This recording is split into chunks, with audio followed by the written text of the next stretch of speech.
بسم اللہ الرحمن الرحیم۔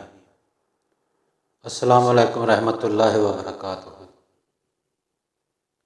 نبی کریم صلی اللہ علیہ وآلہ وسلم نے فرمایا کہ مسلمان جب بھی کسی پریشانی، بیماری، رنج و ملال، تکلیف اور غم میں مبتلا ہوتا ہے، یہاں تک کہ اگر اسے کوئی کانٹا بھی چبھ جائے تو اللہ تعالیٰ اسے اس کے گناہوں کا کفارہ بنا دیتا ہے۔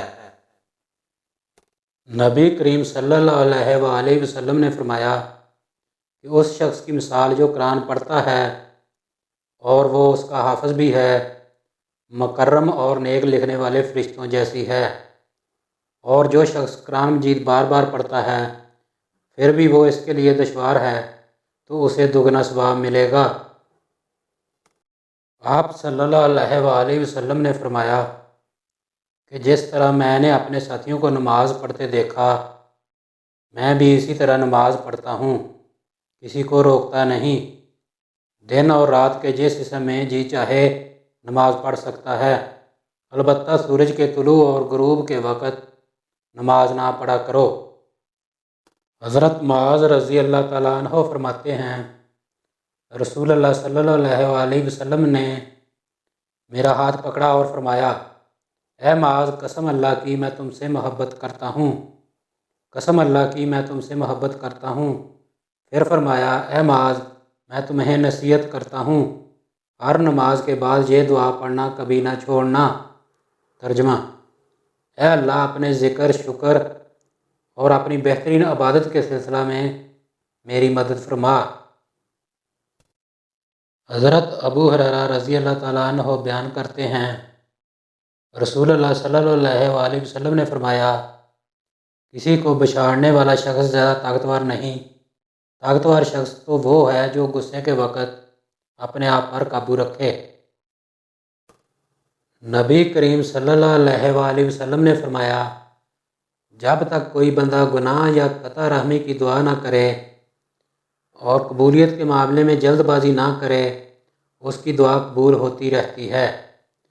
عرض کی گئی، اللہ کے رسول، جلد بازی کرنا کیا ہے؟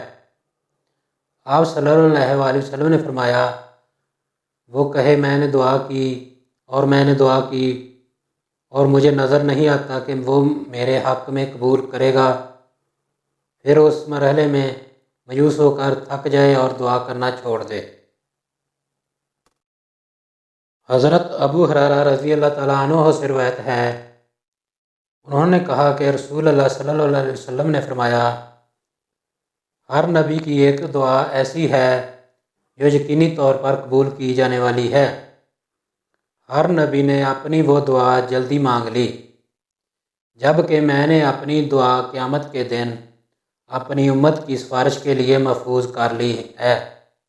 چنانچہ یہ دعا انشاءاللہ میری امت کے ہر اس فرد کو پہنچے گی جو اللہ کے ساتھ کسی کو شریک نہ کرتے ہوئے فوت ہوا۔